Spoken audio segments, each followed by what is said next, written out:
Good afternoon, this is Jeff with Sewer Tech Northwest. We're at 5328 Southwest 42nd Avenue here in Portland. We're down in the basement. We're just inside the entryway into the basement here. There's the door to the outside. So you walk in, and just to your right here, we have a 3-inch ABS clean out. We're going to check the overall condition and serviceability of the sanitary sewer line. Water's running, and we're going to zero out.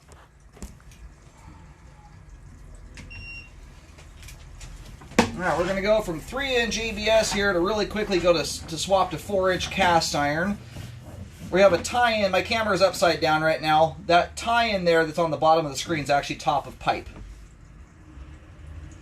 Now, maybe this has a double sweep. This is an unusual thing. There's actually 2 tie-ins here. At the back right corner of the home, you'll see a huge cast iron pipe sticking out of the ground.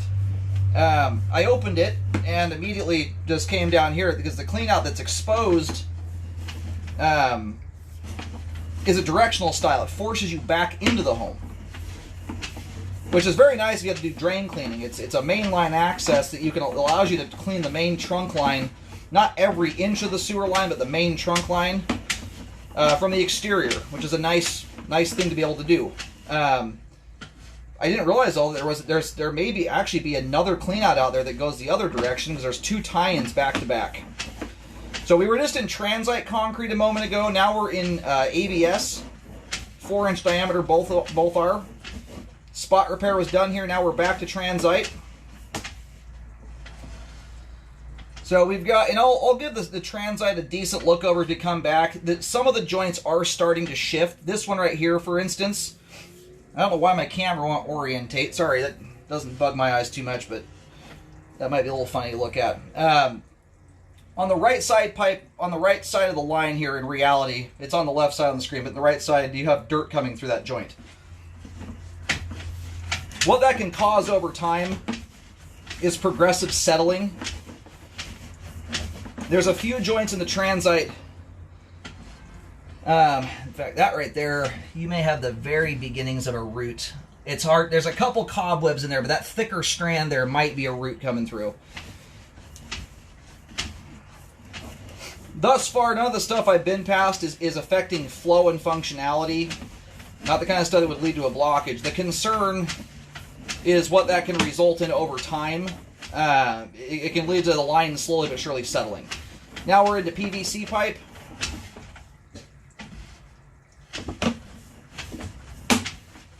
That looks like cast iron there. And this thing is a Franken line. It just got every pipe material under the sun.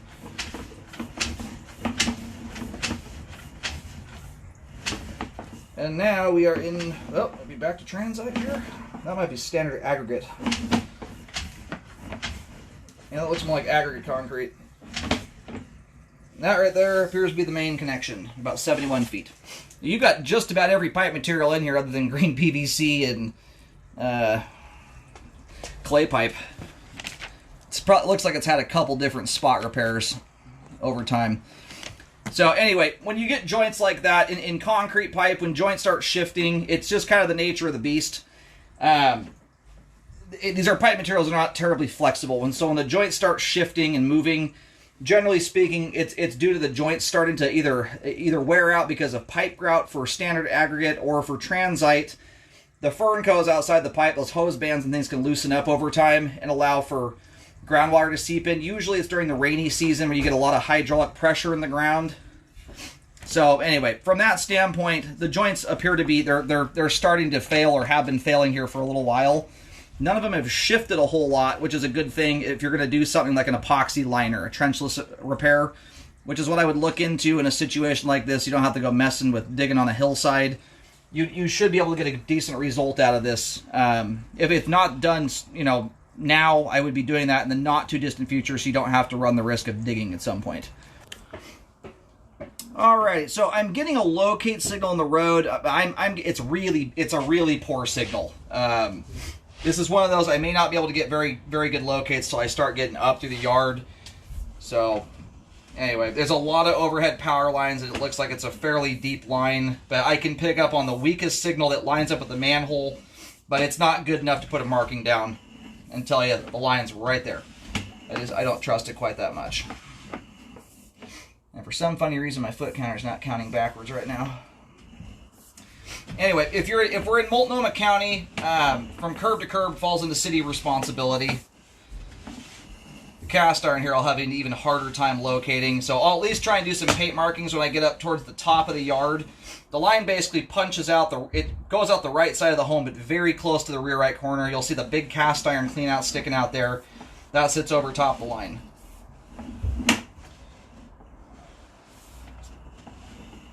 It's interesting they had cast iron out the base of the hill like that. You rarely see that configuration. It's almost always the opposite. Usually it goes cast iron, then to concrete.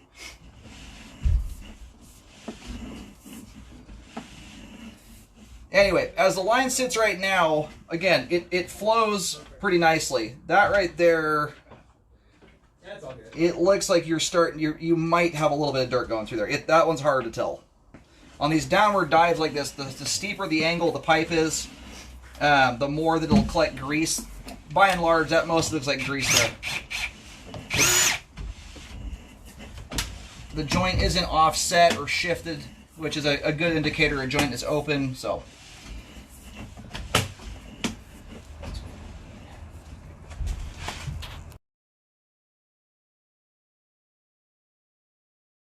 and that line right in front of us there, what that is where my camera has gone over. Looks like it's scraped. Well, let's see here if there's any depth to that.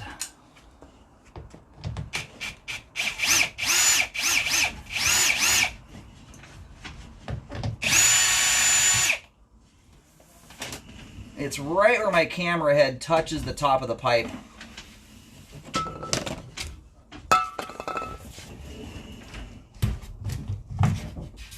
Yeah, that looks like black plastic. I think you got a little bit of a layer of gunk that my camera just scraped loose.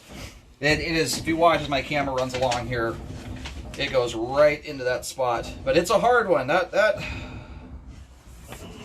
It's on such a goofy spot here. That may very well be a crack. It's a very hard one to discern. You'd almost have to clean the line to get all...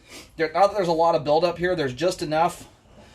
Sometimes when a camera scrapes that stuff loose, it can create the visual illusion of a crack.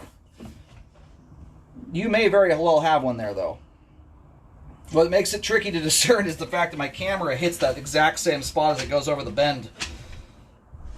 When you get up close to it, though, there looks like there's a little bit of depth to that. So you may have a crack there. I will notate that on the report. So that joint right there, that has dirt coming through it. It's just prior to the crack. So if you were doing something like a liner on this, that's what I would suggest doing. At the point that we are at with this line here, the amount of times it's been spot repaired, I would suggest just doing it all at one time, one continuous shot. So you're not hodgepodge it together over time. More dirt coming through there.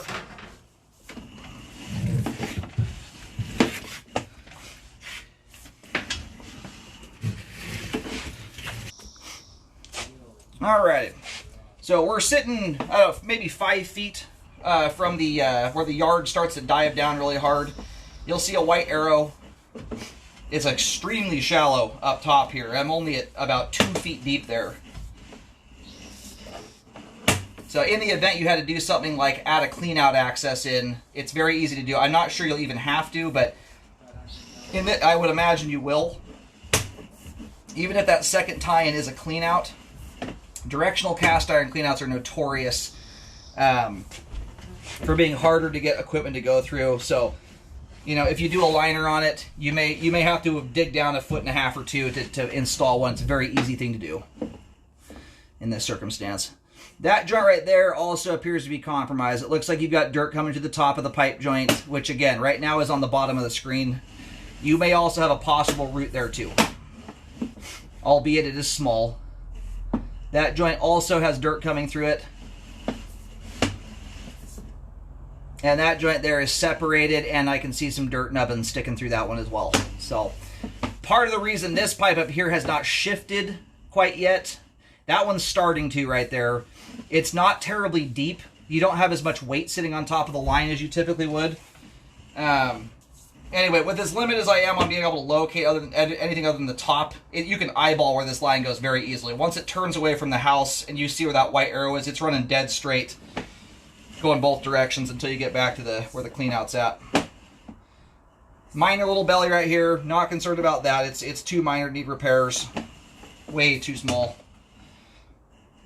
This first one right here, I think, is the clean out that's exposed. This one right here, it's either a double sweep scenario where you have two clean outs, one that goes each direction. Possible that further out when there may be a storm system connection, that's also possible. But anyway, once you're past that top of that hillside, especially down, hopefully you don't even have to mess with the road. If we're in Multnomah County here, that doesn't even fall into homeowners' responsibility. It's the stuff on property. And it's mostly due to the transite concrete. You have a possible crack in the ABS, but just given how liners are, and that's what I would suggest doing. This is to dig this up right now, unless it were to be cheaper for some reason, which I doubt. It would be overkill, in my opinion, to go that route. But if you do an epoxy liner, I'm recommending all pipe on property within homeowner responsibility, on the exterior anyway, basically from the cast iron transition out to the end of responsibility for the homeowner be updated. You do have some updated parts of the line here, but it makes far more sense to simply line through all of it and update it. That way you have a one continuous piece of pipe there that's essentially jointless. It's going to be much stronger, and you're not going to have the same potential issues down the road with some of those other sections, potentially wearing out and or getting roots through them. You can line right over all those joints there and seal them off, and it just makes more sense to do it that way from a cost standpoint too. So, as it sits right now, as far as flow goes, the line has good flow of the main. It's a clean line. Stuff is shooting through it, no problem. So this recommendation here is, again, it's to update the line in a more convenient, more cost-effective manner and help prevent you from having to do a dig-style repair down the road. And so if repairs are not done for some reason right now, I would rescope this about every year. That's to watch for any potential root growth as the line keeps aging. You've got one or two spots in there that are a little suspect. Any possible roots in here right now are very small and difficult to discern between whether they're small root hairs or a couple cobwebs that fell down into one big strand.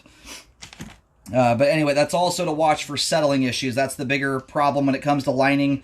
If the line gets worn out to the point where you start getting offset joints that are significant, bellies, things like that, that's where you can lose the chance to do a liner on it. So it's a little less risky in this scenario because of how steep the front yard is. The steeper a line is, the less likely it is to settle even when the joints are bad. If you were to ever get to that point, the nice part is that hillside part of the line will probably stay put. It would be the stuff up top that would be more likely to settle. And luckily that's very shallow there if you had to dig it up. It's only about 1.5 feet to 2 feet deep across the whole top up here where it's flat. If you do any repairs, make sure a rescope is done to check the work. Very important to do that. So, but anyway, as the line flows right now, the line functions very nicely in that regard. I don't want you thinking I'm just recommending a repair here for no good reason. But after 15 years of doing this, especially with the advent of epoxy liners, I hate to see people wait too long on these things and get down the road and their repair cost is tripled because they have to look at digging. So keep an eye on it if it's not repaired now.